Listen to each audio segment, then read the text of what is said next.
Good morning, students.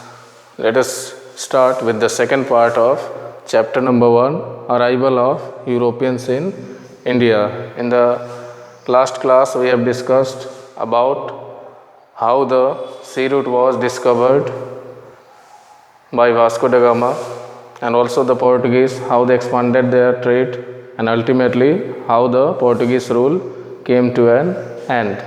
Now in this class we will study about the Dutch East India Company, the British East India Company, and the French East India Company. So after 100 years of success of the Portuguese, the other European nations were also inspired to have trade relations with India. So the second European country that came to India was the Dutch East India Company, or the Netherlands or Holland we call them. They established their Dutch East India Company. They started trading fort at Pulicat and Madras, that is Chennai. Also established their trading fort in Agra in 1663. But at this time the Britishers also arrived in India, and hence there was an intense economic competition between the Dutch and the French and the British East India Company, and that economic competition was very much between these two companies, and the Dutch could not survive in this intense economic condition, and hence they had to leave India forever. Now the second and the most important company, that is British East India Company. This British East India Company was established in the year 1600 CE during the rule of Queen Elizabeth.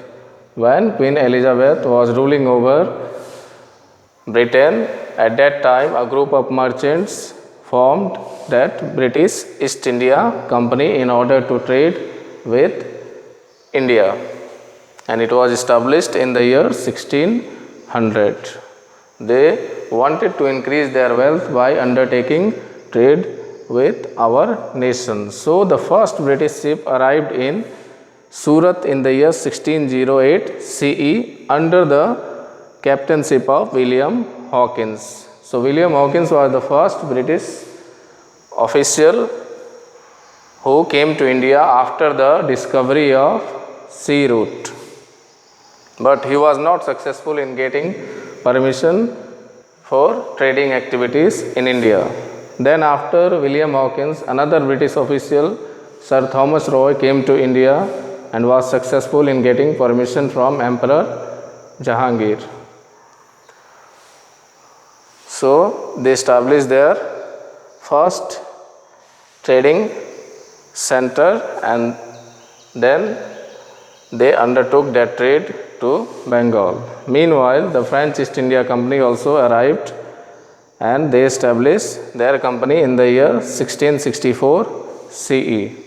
Also they established their first factories in Surat, Machilipatnam and Puducherry, that is nowadays Pondicherry.